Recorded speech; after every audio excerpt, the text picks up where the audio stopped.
causalidad puede ser definitiva cuando comprobamos realmente que ese medicamento sí me generó la reacción probable, ¿sí? Posible, improbable, condicional o no clasificada, no evaluable o inclasificable. Existen unos conceptos muy bien definidos para clasificar en cada una de las categorías y también existen varios algoritmos o escalas para hacer la clasificación de causalidad. Los dos más usados son la escala de Naranjo y la escala de la OMS. La escala de Naranjo me parece a mí que es más objetiva porque es una serie de puntajes, ahorita la vamos a ver, con una serie de preguntas relacionadas con el suceso de seguridad, y la escala OMS es más subjetiva, es más pues, como lo interprete el que está haciendo el análisis. ¿Listo? Por ejemplo, en PIMA, de acuerdo a las normativas, piden actualmente, o la última vez donde yo estoy en el programa de farmacovigilancia, pedían era clasificación por OMS. ¿Listo? Pero como les digo, para ustedes en fines de teóricos y académicos que están aprendiendo, pues es mejor que tengan en cuenta la de Naranjo para que sepan bien cómo es que se puede clasificar. ¿Listo? Probable y posible son dos palabras muy parecidas, ¿sí? Pero recuerden que probable, ¿sí?, es más que posible, porque cuando hablamos de probable es que se pueda probar, o sea, una teoría que tenga pruebas, que tenga exámenes, que tenga más peso, ¿sí?, a la hora de decir que sí está relacionado con el medicamento en comparación con posible.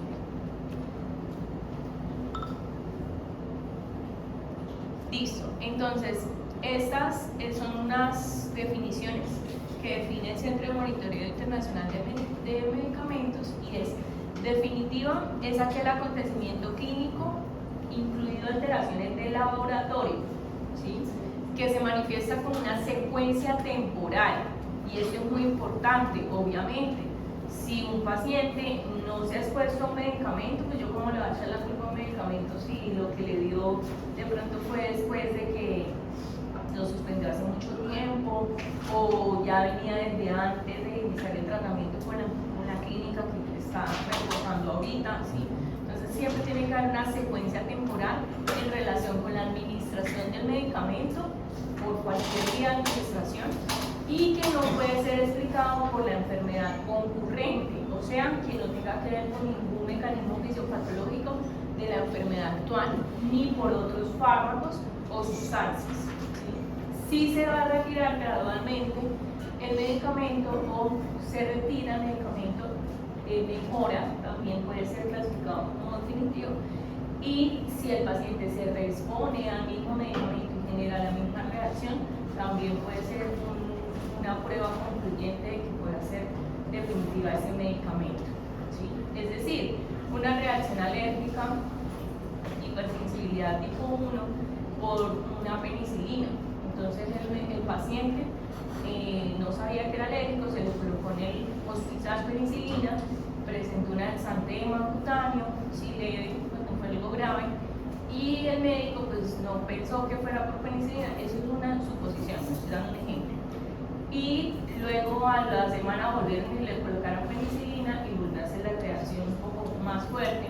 Entonces esa reexposición pues podemos también tenerla como un criterio importante para clasificar la reacción, que sería el exantema cutáneo, como definitiva. Probable es aquel acontecimiento clínico, incluido también alteraciones de laboratorio, que se manifiesta en una secuencia temporal, pero aquí la diferencia es esta, que es improbable que se atribuya a la enfermedad concurrente otros fármacos o sustancias. O sea, aquí en probable, digamos que hay cierta duda, pero con baja probabilidad de que pueda ser causado por la enfermedad de base o por el uso de otros medicamentos u otras sustancias. A diferencia definitiva es cuando definitivamente no se puede explicar por la enfermedad ni por otros medicamentos, sino que es por el que estamos sospechando o analizando. ¿Listo? Casi todas las reacciones adversas a medicamentos son probables, casi todas, porque para ser definitivas es muy difícil. A veces se necesitan pruebas de laboratorio, niveles de medicamentos para confirmar también la exposición al medicamento, etc. Posible es igual al mismo enunciado inicial, ¿sí? Que tiene que tener una secuencia temporal, ¿sí? Pero que el bien posible sí puede ser explicado por la enfermedad o por el uso de otros medicamentos. Ejemplo,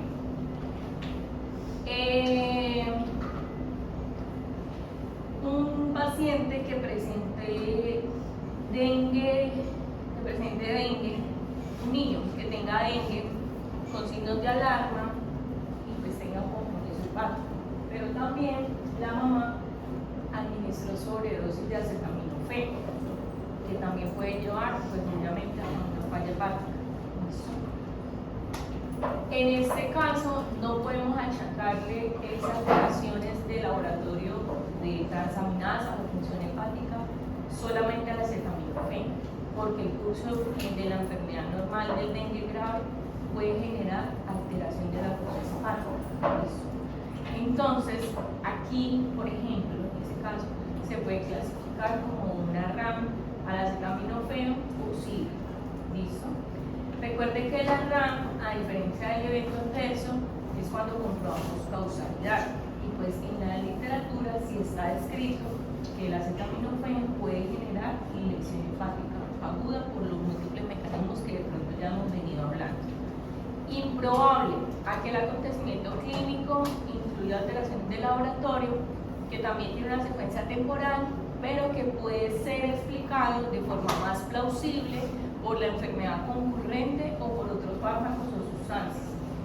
Es decir, el paciente tiene muchos medicamentos, como por ejemplo dipirona, sulfasolina, ibuprofeno, tiene clinda, ¿sí? Tiene un montón de tanto analgésicos como antibióticos y hace un exantema cutáneo, ¿sí? Un rash, durito, se brota todo el paciente y no sabemos a qué medicamento es.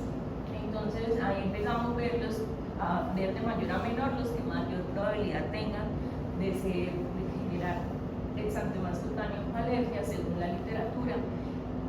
Y por ende, como son tantos o son varios que también se puede explicar, ¿sí? Esa reacción, eso se puede clasificar como improbable a un fármaco en específico, ¿sí? No puede haber una relación causal específica a un solo medicamento, sino que puede ser por varios. ¿Cómo? O sea, sería por la unión de todo.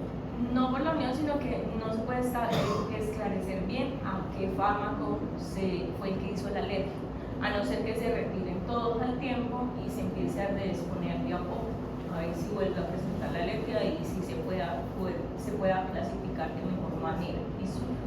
Condicional o no clasificada, notificado como una reacción adversa de la que es imprescindible obtener más datos para poder hacer una evaluación apropiada. Es cuando llegan esos reportes en que casi no hay datos del paciente ni de la historia clínica ni de cómo pasó el suceso, entonces no se puede clasificar. Y no evaluable o inclasificable es aquella notificación en que no puede ser juzgada debido a que la información es insuficiente o contradictoria y no puede ser verificada. Básicamente la no clasificada e inclasificable es como lo mismo, ¿sí? Pero pues una es que tiene que tener más datos, la primera, y la otra es lo que dice está contradictorio, entonces no es inclasificable. Listo. Según la seriedad se puede clasificar como serias y no serias, ¿sí? Cuando serias, siempre las reacciones adversas serias son aquellas que amenazan la vida o son mortales, las que prolongan o causan una hospitalización, las que causan incapacidad o discapacidad permanente, las que están relacionadas con abuso o dependencia.